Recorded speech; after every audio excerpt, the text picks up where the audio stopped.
Good morning, good afternoon, good evening, depending on where you are on this fast forward planet, which is wrapped in so many layers of turbulence and change. It's hard to keep track. This is Andy Revkin.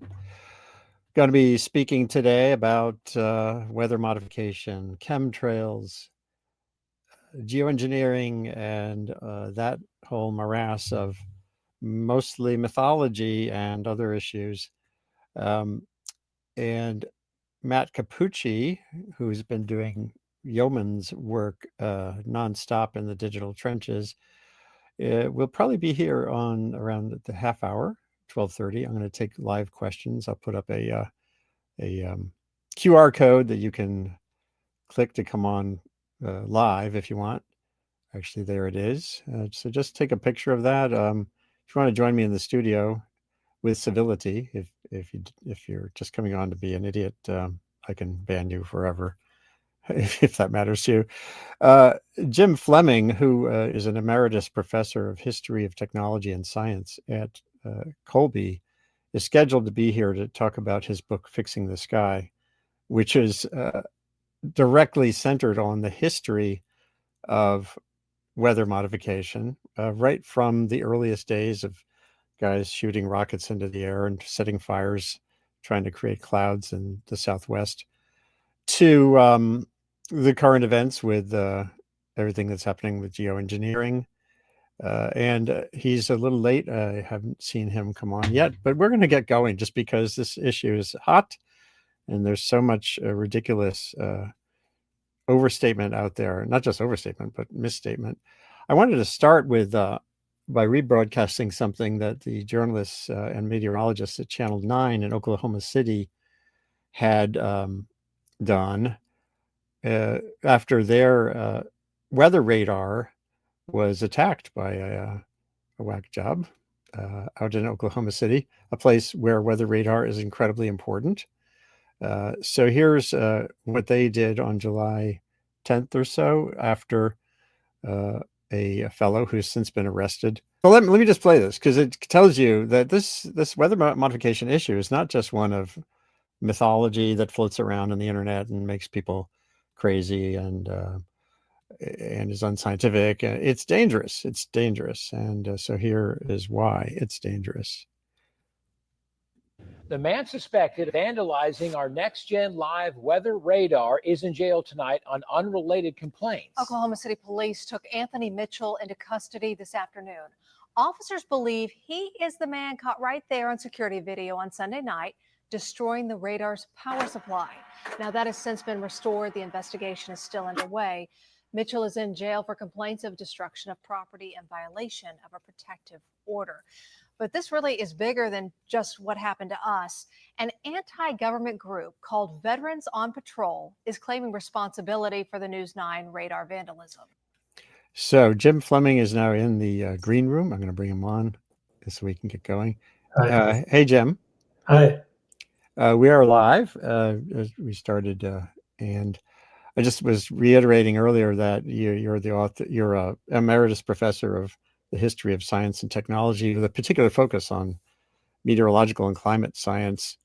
And it's great to connect this way. Your book is an essential resource still. I mentioned it, and we'll talk about it again. But I wanted to start with this pretty nutty but consequential event that happened in Oklahoma City, in a state where tornado preparedness and monitoring and warning is a critical part of keeping people safe. And earlier this month, a guy he climbed the fence and broke into and destroyed their weather radar, at least temporarily. And just going to play this a little bit, and then we can start to talk about all of this. Hold on a second. And its leader has wild conspiracies over the impact of weather radars. News 9's Elizabeth Fitz spoke with him today and joins us now live from downtown OKC. And Elizabeth, this guy had a lot to say. That's right. Veterans on Patrol, which the Southern Poverty Law Center calls an anti-government militia, tells me they are targeting Oklahoma weather radars, which they believe control the weather.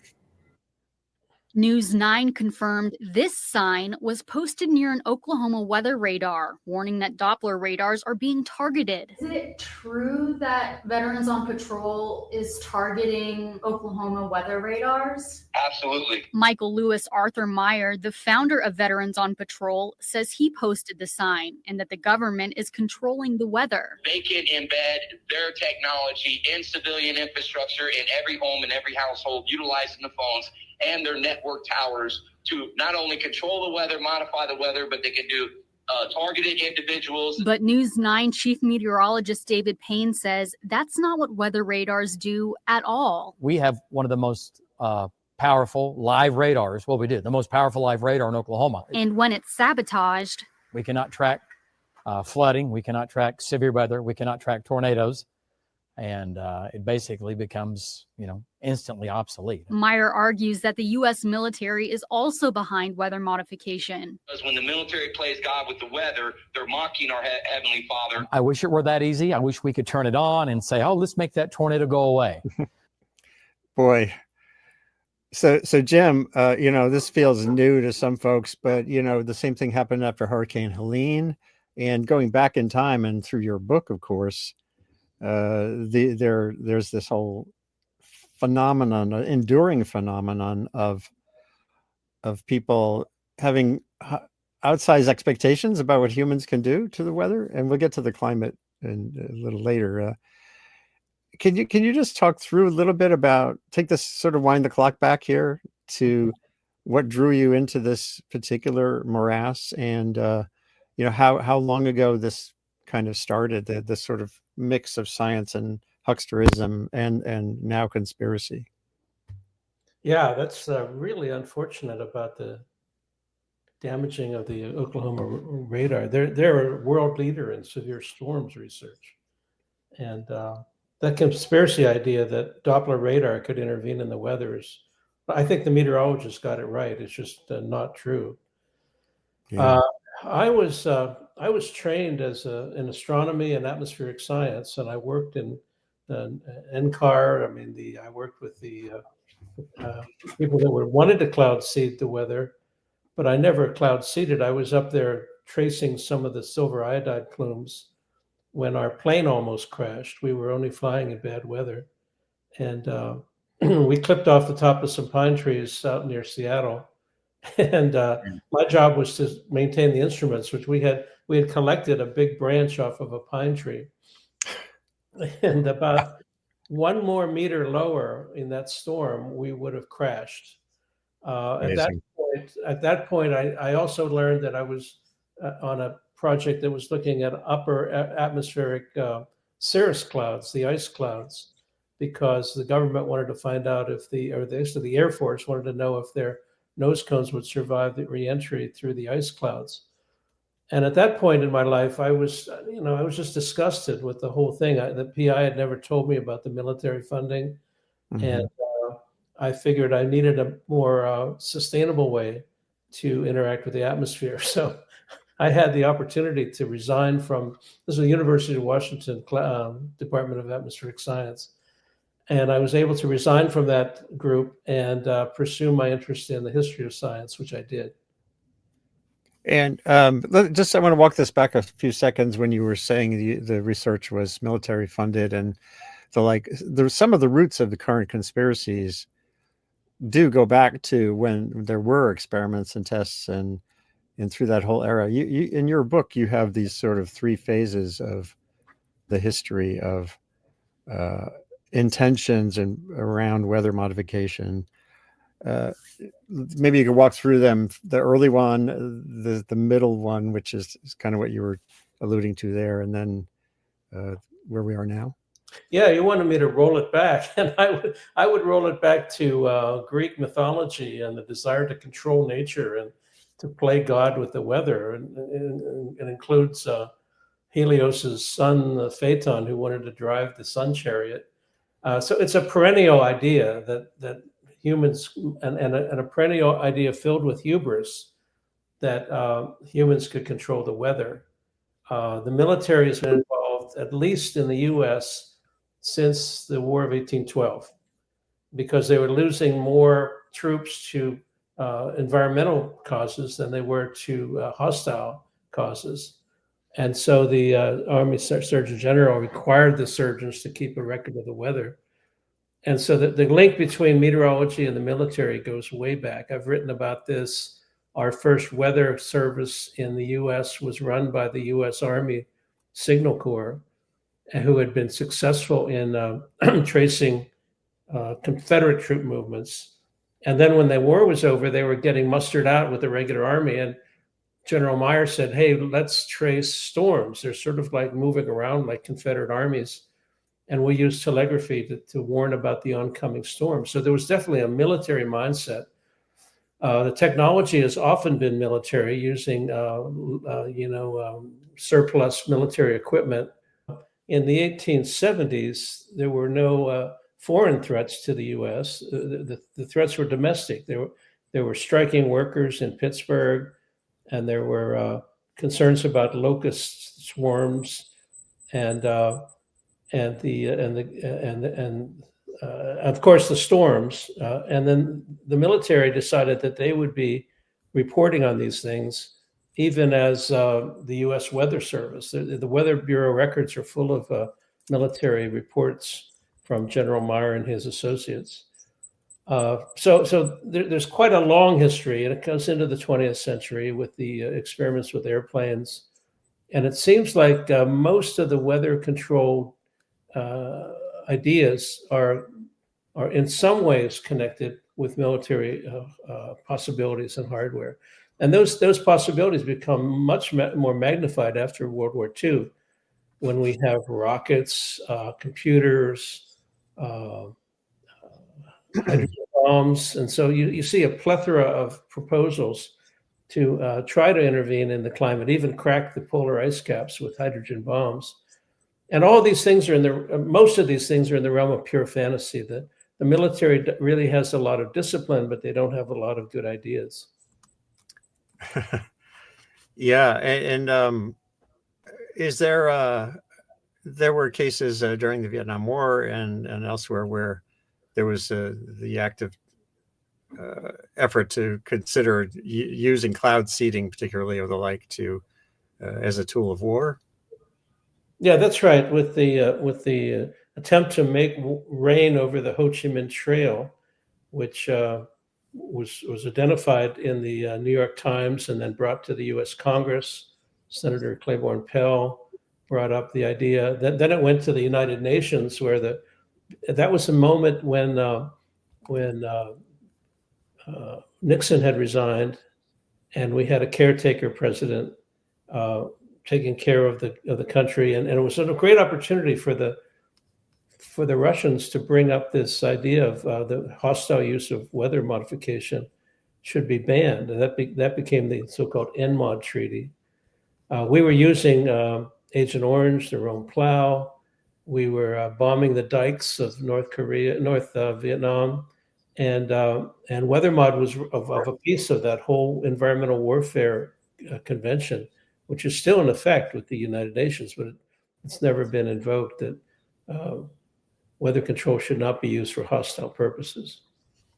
Yeah, and that also sits there. Even if there's limited evidence, you can do significant control of the weather. Just the fact that it's in a treaty and it gives people something to latch on to if they're seeking conspiracy. Yeah, they're grasping at straws, and this opening you had is really stunning, because there are pieces of information that the military had been interested in.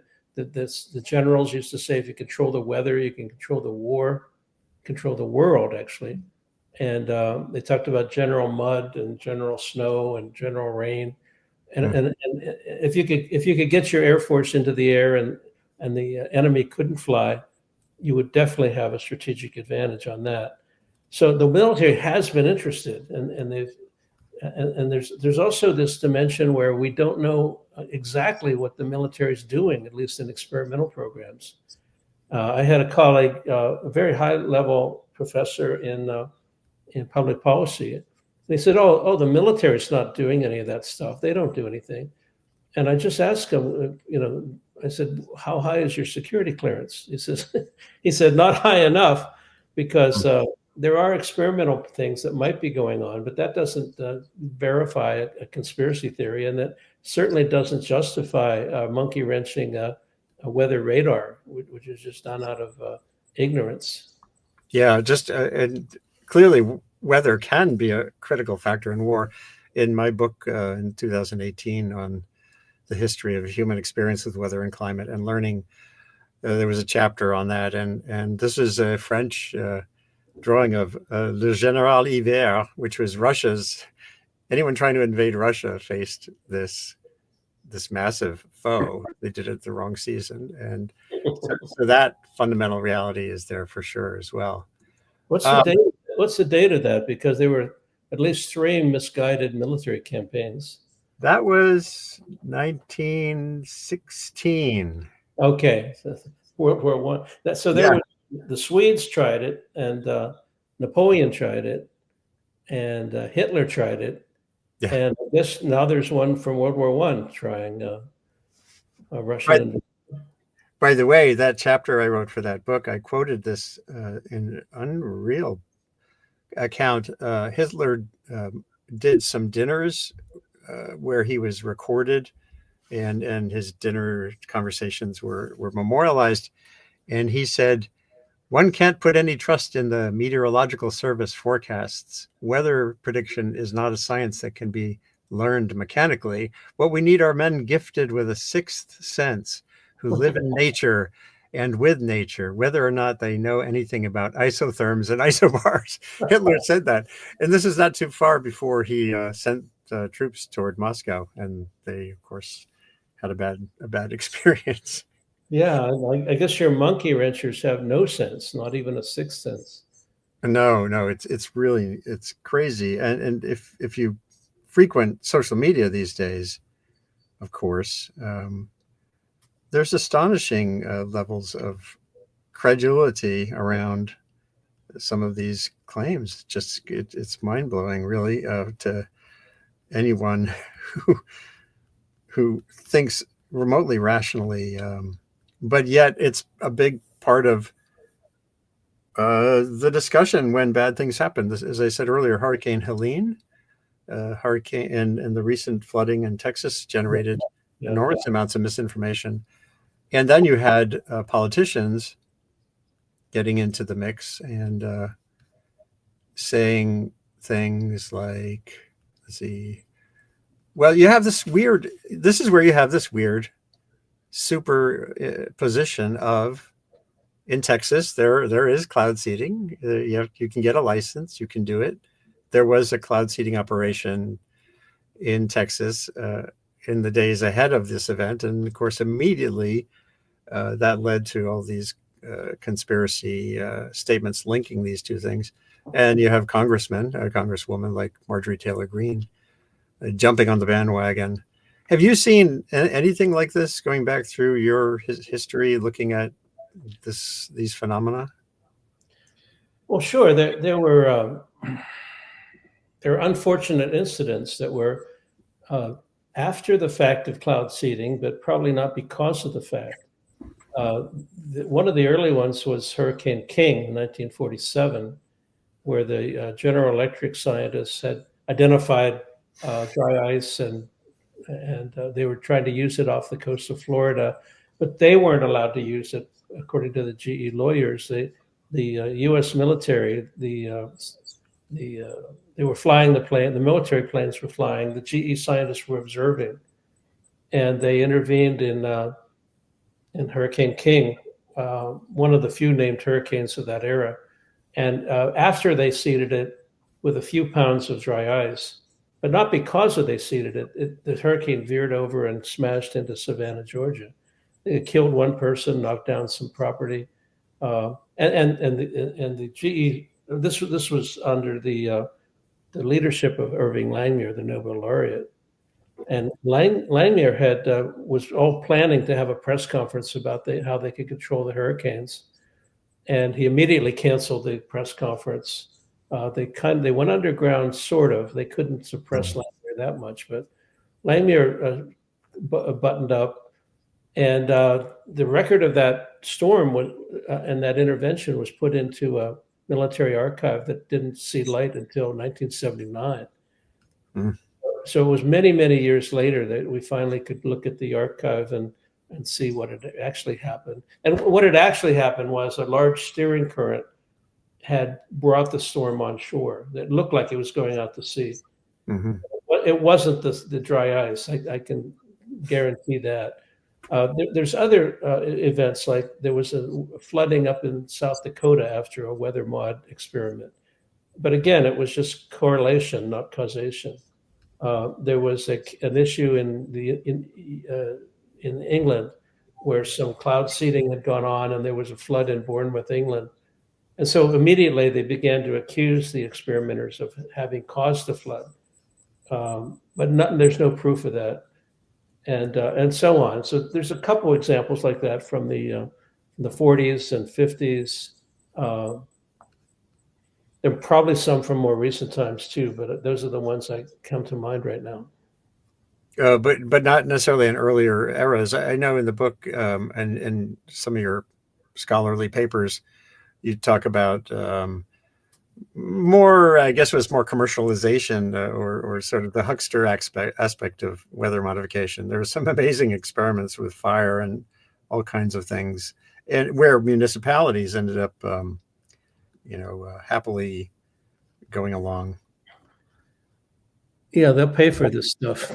There's a guy in Laredo. He goes by the moniker Heatwave Burler. He was a TV meteorologist, and he's a delightful guy. And he learned that they were trying to build a very expensive weather intervention tower on the Texas-Mexico border. And they would use some sort of proprietary techniques to control the weather of Laredo. And he took his very short weather reports every evening, and he would take a piece of that report and tell people that this is not really possible, that there is no, it was supposed to be a Russian secret technology. And he says, Russian is a major language and a lot of people can speak and read Russian. So it's not that secret. And so the conspiracy flourishes, I think, with suspicion, with secrecy, with some aspect that you think some other foreign power or military is controlling the weather.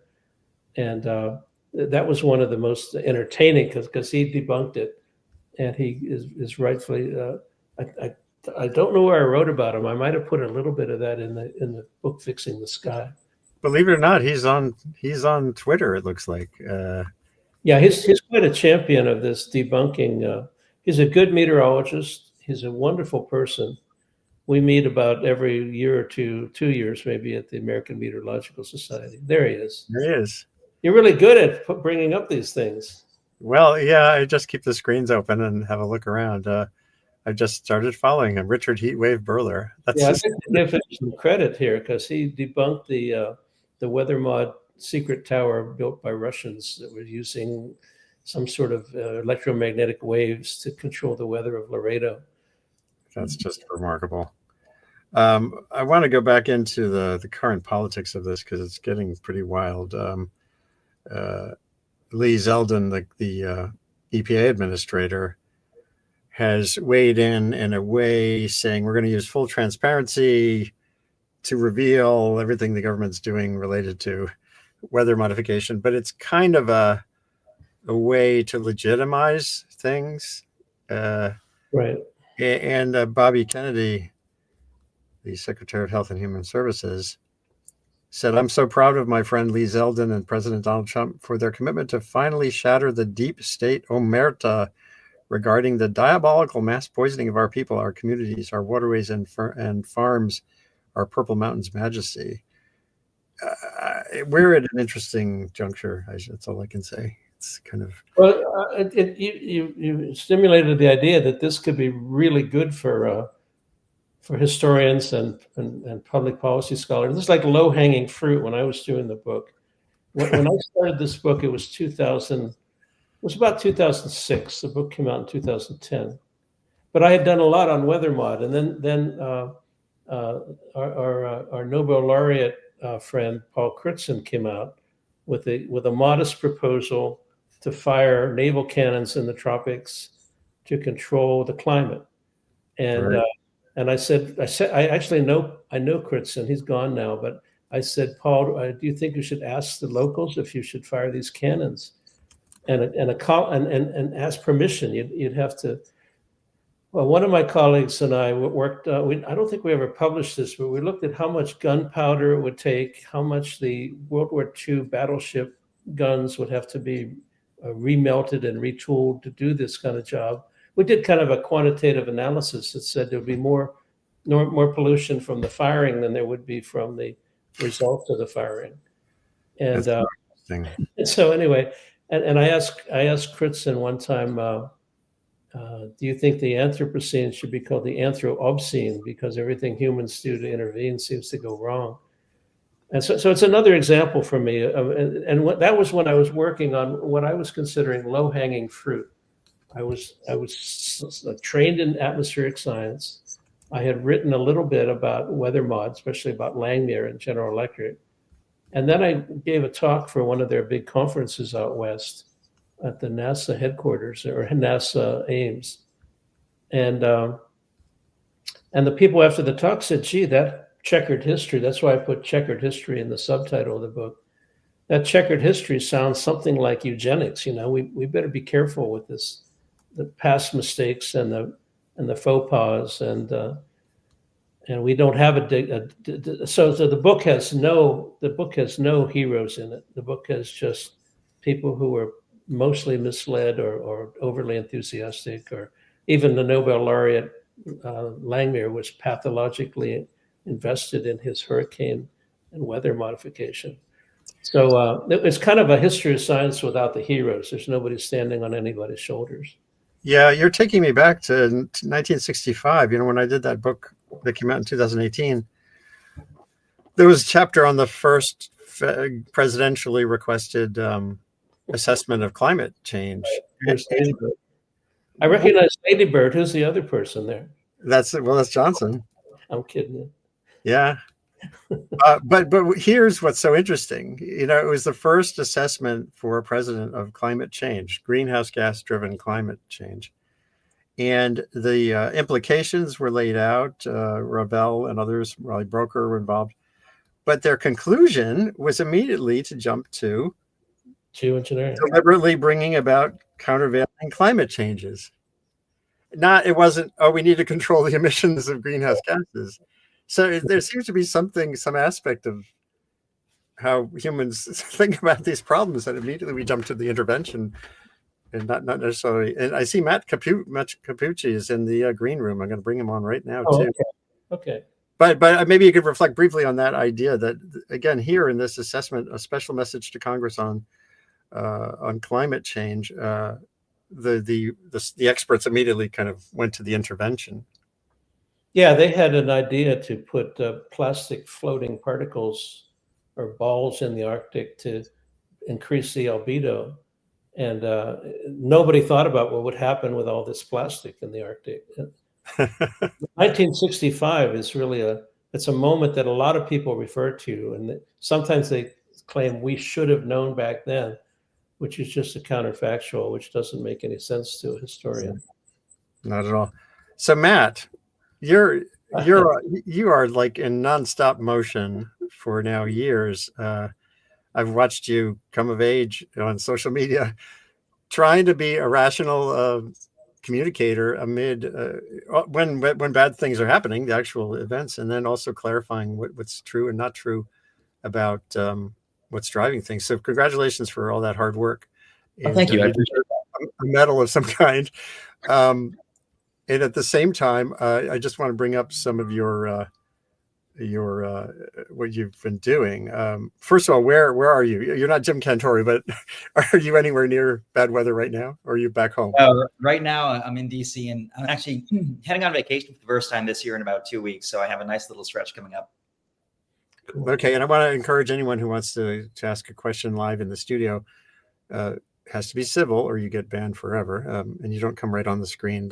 Just take a picture of that QR code and you can come on. So Matt, maybe you could describe. You've been at this as a meteorologist, a communicator on Capital Weather Gang, and now you're with My Radar. Did you immediately experience the challenges of the miscommunication out there, or did that sort of build recently? I think I've had some frustrations with how much miscommunication was out there for about 3 or 4 years, but things really seemed to reach an inflection point last year around the time that Helene made landfall. When we saw the predecessor rain event and subsequent flooding in the Carolinas, it seemed like that's what all the conspiracy accounts really used to capitalize on and garner engagement and clicks and monetization on social media.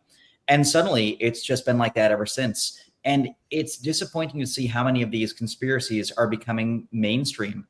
In the past, it would only be crazy Uncle Larry at Thanksgiving spouting off with this nonsense. Now all the crazy Uncle Larrys are reaching out to each other, collaborating, and unfortunately subverting the general public.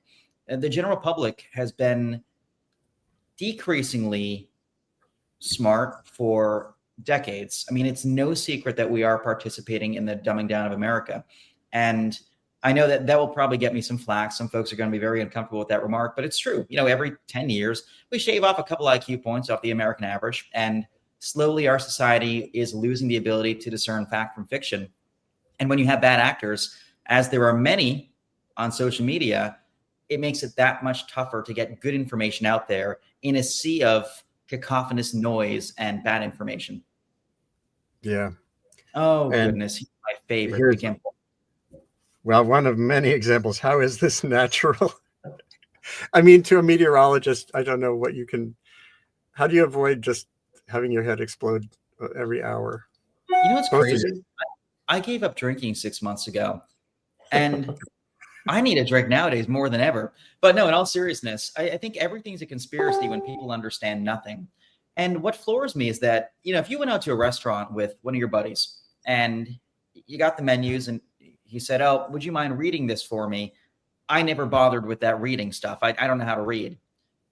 That would not be socially acceptable. That would be a source of embarrassment for that person. But when it comes to math and science, basic scientific literacy, understanding the very basics of the world around us, Americans largely lack that. And it's socially acceptable to not understand that the moon comes out in the daytime, that a cloud is a normal cloud, why there's a ring around the sun. And I'm not saying everybody needs a degree in atmospheric sciences, but what I am saying is it would help save people a lot of the time wasted on conspiracy theories if they just understood the basics of how the world works. I mean, in this case, this lady right there is either dumber than a bag of rocks or is engagement farming. She has a degree in English literature and is taking pictures of ordinary clouds and proclaiming that there are vibration waves, whatever the hell those are, overhead. And I know, but she knows what she's doing. She's a very prominent New York Times bestseller writer on other fronts, and she's just building and maintaining an audience. And we seem to be very happy. I mean, not me, but there seems to be an inability of people to avoid that sort of cheering, being part of the cheering for these things.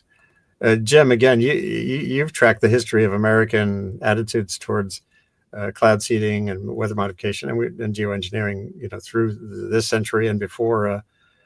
What do you think about the dumbing down question? Or is it just that social media makes it easier to appear dumb?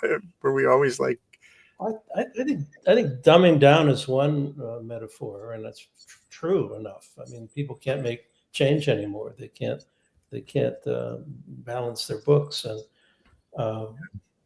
we've had another phenomena, which is the declensionist narrative ever since the Anthropocene. We talked about Critson later, that everything's going downhill, and that you picked up this with RFK Jr. that all these things are poisoning us, all these things are going down. You shouldn't have children. You shouldn't look forward to the future. How do we get engaged in climate mourning for what the climate used to be?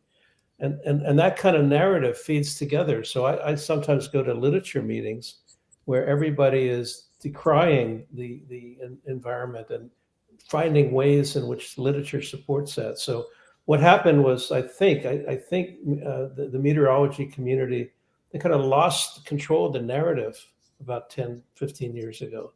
And it became a general, everybody can make statements about the weather, but they can't all be rational statements. And I taught a course called Weather, Climate, and Society for many, many years. And none of the students in the class, I think, became professional meteorologists. I think one of them did. But out of the hundreds of kids, I just wanted to make sure that they knew that this is your atmosphere and here's the basic way it works. And so I think there needs to be more than meteorology degrees. There has to be general communication clarity. I think it's an advantage for people in our field because even though it's crazy, it gives us a lot of chance to provide hooks for the media and to get our voice out. But I don't want to drown in irrationality either. Yeah, Matt, or at the beginning of the show, I showed Channel 9 in Oklahoma. They did a report on what happened to their weather radar. And their meteorologist is one of dozens, I'd say, at least that I've known of, and probably hundreds who are trying to, at the local level, push back. How much do you think, how much of, it won't be a solution, but how much of a pathway toward more rational approaches to weather information can come through meteorologists, just your broadcasters and the like? It felt like in that case it was a teachable moment, maybe. I think you raise a good point. I think it's tricky because so few broadcasters and so few meteorologists want to risk potentially alienating part of their audience by contradicting their erroneous thoughts and views, such that they don't really touch these topics. It's like why so many meteorologists don't really talk much about climate change or include climate in their or climate context in their hits. They want to be popular. And I get that. But at the beginning of my career, I made a decision that I'd much rather be respected than popular. And I'd much rather be truthful than convenient. And I mean, believe me, I've gotten complaints. I've gotten people sending me nasty grams, nasty messages. I've got people telling me that I'm not welcome in their states. And at the end of the day, my goal is never to engage in confrontation, but is to engage in dialogue. I don't expect to agree with, and I don't expect people to agree with me. But if I can at least enter into conversation with someone who has a false preconceived worldview, if nothing else, I can understand a bit of the psychology behind how they arrived at that outlandish conclusion, such that I can better educate my audience in the future. It's so tricky because people in American culture teaches people to win when they argue. They don't teach people to understand the other side. I think that is pervasive in politics, but it's especially pervasive in scientific discourse. People will believe what they want about climate change, about weather conspiracies, about the foolish drones that were purportedly flying over New Jersey, about any conspiracy these days. And they've made their mind up. No amount of science or education or evidence in the world is going to contradict them. You could have a person say the sky is green all the time, and you could bring them outside and show them the sky is blue, and they'd say it was a prank. You have people who believe the sun is a different color than it used to be. No matter how much science or evidence you show someone, they're just going to believe what they want. And so at this point, my goal isn't even to change the minds of these conspiracy theorists. It's to prevent these conspiracy theories from spreading and subverting the general public's beliefs and ability to distinguish fact from fantasy.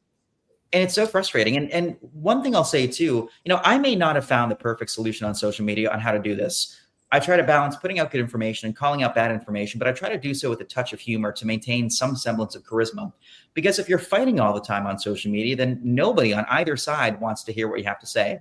If you do it with a touch of humor in a way that can entertain, but also correct incorrect narratives, I find there's a little bit better of traction with that. And part of it too, once in a while, you do have to poke fun at folks who willfully believe crazy things.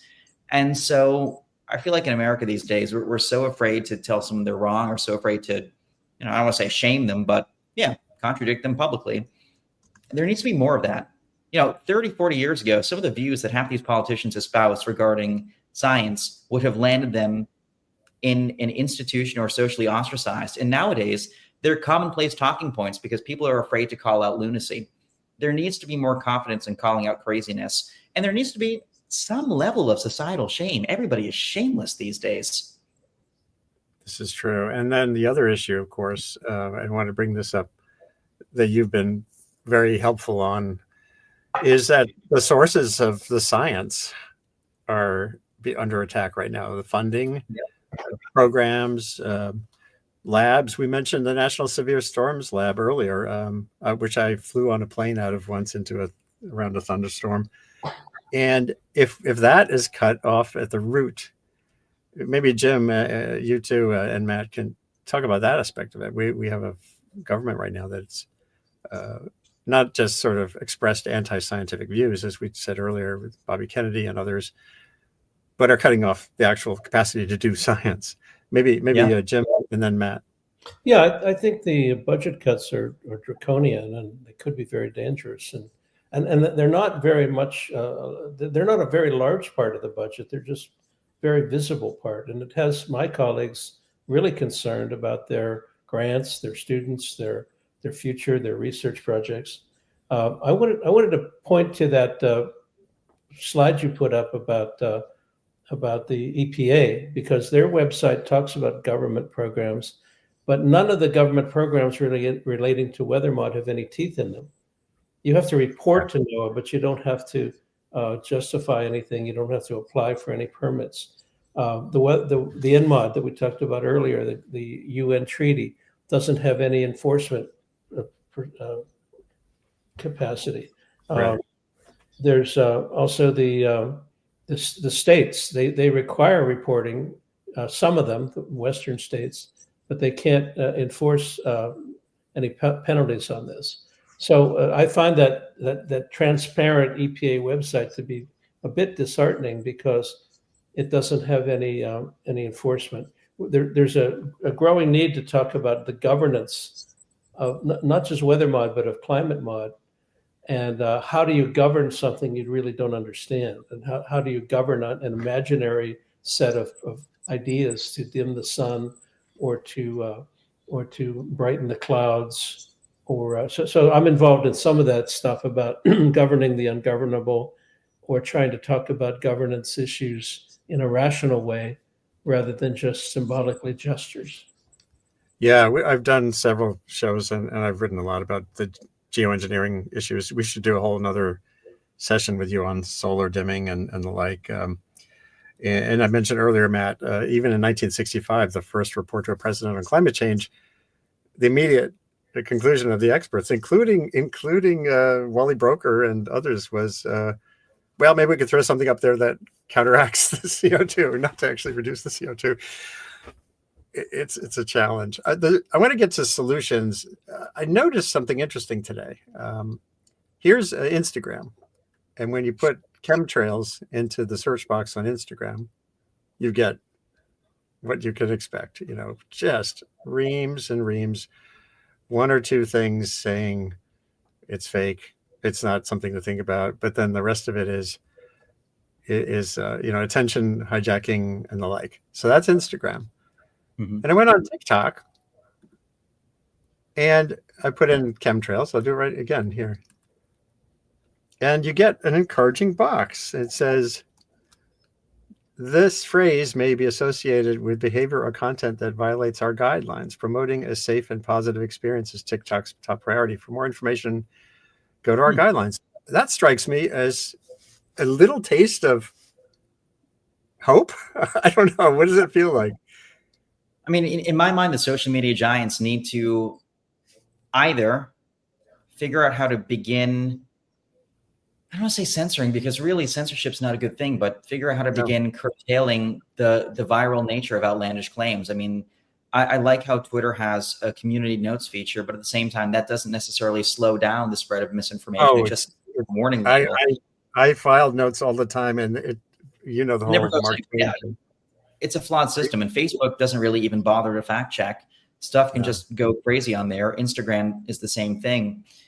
But I mean, I wish there was a good solution. I don't know if there is, because realistically, so many of these big content aggregator accounts and these content conspiracy accounts make tons of money, both for themselves personally and for the parent social media platforms, that Facebook, Twitter have no reason to slow down the spread of these accounts or to ban these accounts.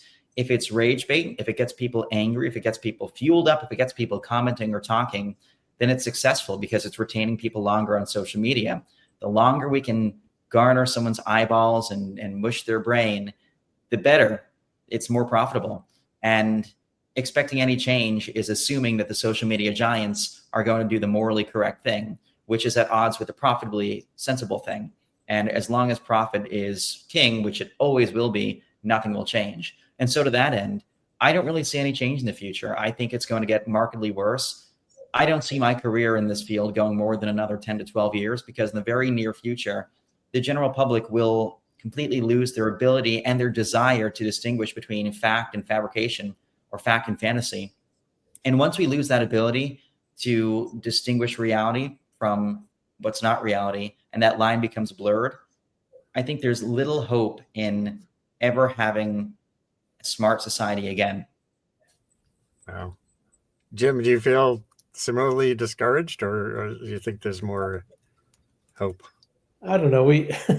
The doom and gloom industry in environmental studies is something that we tried to counteract. I mean, we're all going to die. Don't have children. The earth is poison.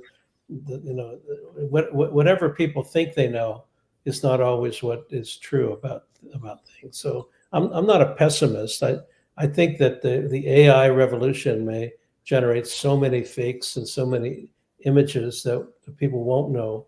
And I feel fortunate that I have part of my career in analog and part of it in digital. And if the kids today are all digital, they may not have any grounding for what they think.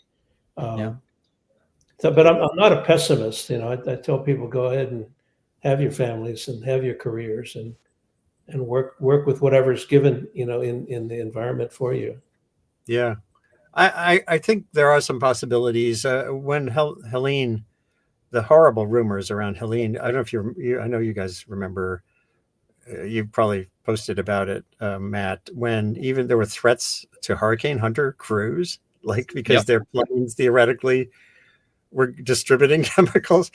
I did a post on, amid toxic online fakery around Helene, a homegrown videographer chronicles reality. I was so struck out in North Carolina in the hinterlands. There was all this insane stuff about Chimney Rock, with heaps of bodies, and this young guy here, Mark Honeycutt, who was a YouTuber. He was like a paragliding YouTuber. And he hiked in himself and started to report on the reality on the ground. He interviewed locals, and they're just cleaning up, and it was terrible. And a couple of people died, but it wasn't this big plot against America. And if we can facilitate more Mark Honeycutts, local grown communicators of reality, I think that's one possibility. One possibility. Here he was on Facebook at the time, saying I hiked to Chimney Rock, and then I do think, whether it's the AMS or the meteorological, I know what you're saying. You've seen it for sure with the climate question for local meteorologists, but they really need to take ownership of this too, and not just wait till their weather radar is sabotaged, like happened in Channel 9 out in Oklahoma City. One other aspect of Helene, I thought about, all the controversy was going on, whether FEMA was going to clean up the hinterland or put their resources here or there. And that is, Asheville was a lot smaller than rural North Carolina. And so the chances of a hurricane going through the rural communities is much greater, just by simple aerial coverage. And I don't know if others have written about this, but I just thought it's probably more likely to hit the underdeveloped areas. And that was politicized. I mean, that was obviously. Oh my gosh, yeah. There's a question that just came in. Tim Wacker says, hey, can you ask your guests if they think climate change has passed a tipping point? This is something I've written a lot about since like 2005, but maybe you could each weigh in on that question. Yeah, so I hate the phrase tipping point because, well, it's true that Earth can exist in several different stable states, and that right now we're in unstable equilibrium, meaning we can go in either direction towards a hothouse or a cold Earth. It's untrue that there's this imaginary cliff we're going to fall off that's irreversible. What I try to communicate to the general public is that the climate is sort of like a freight train. Once you nudge it in one direction and it accelerates a little bit, it's very difficult to slow that freight train down and reverse course. Now, there's no inherently good or bad climate. There's no perfect climate for everybody. I guarantee you, if you were spending the winters in Inner Mongolia, you'd probably hate that climate. If you were spending the winters in Norilsk, Russia, you probably wouldn't like that climate. Likewise, if you're spending July in Sudan, you probably wouldn't like that climate. But what we have instead is a climate, and we built our infrastructure to be attuned to said climate. Now, with the release of greenhouse gases into the atmosphere and the shifting of the climate towards more a hothouse Earth scenario where we have a warmer and a wetter world, we're seeing more precipitation extremes and more warm temperature extremes and changing weather conditions.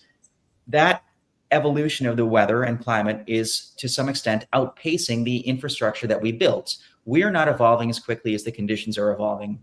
And so what I try to communicate to the public is that the weather isn't necessarily becoming bad and the climate's not becoming this evil, undesirable climate for everybody, but instead it's throwing us a curveball in that things are changing in a way that we haven't built our infrastructure around. What once may have been a 100-year flood is now occurring maybe every 30, 40 years. Hurricanes will become, in many cases, stronger, more prone to rapid intensification, and more prone to stalling and dumping more rainfall. Tornado season may become a little bit wider. And so we have these new challenges to combat. If we would like the climate to stop moving in that direction, we need to, of course, alter course in terms of our emissions. But that might require such a large economic overhaul that the net result of that might be more dangerous or more pernicious than the effects of the climate. So it's a bit of a give and take. I don't like the whole climate doom and gloom. I don't like climate hippieism. I also don't like the idea of let's pollute the earth because who gives a damn about the climate? I don't like that either. There has to be nuance in middle ground, but unfortunately, Americans are not very good at nuance and especially not good at understanding probabilities and different scenarios of risk. Yeah, and Jim, any thoughts?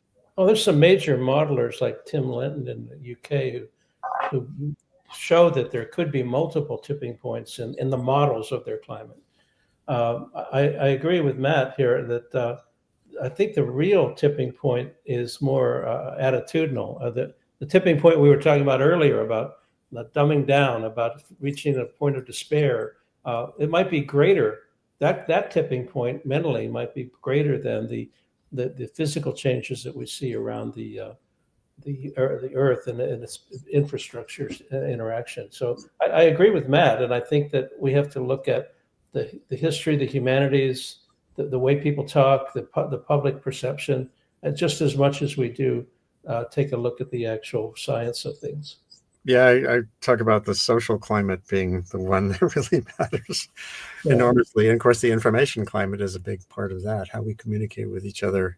Right. And I would like to think, I've had conversations here before with people like Renee Hobbs, who's a professor at URI, University of Rhode Island, whose focus is propaganda literacy. Okay. In other words, how to understand what you're being immersed in.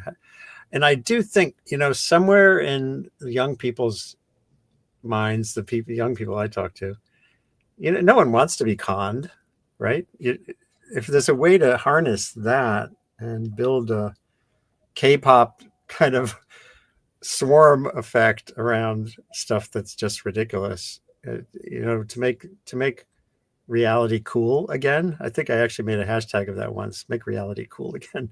Not that I'm sure it wasn't totally cool at any one point in history, that maybe there's possibilities here. It's been great to have you both on. Hey, Matt, amid all, I'd love to have you come back on sometime when you're my pleasure.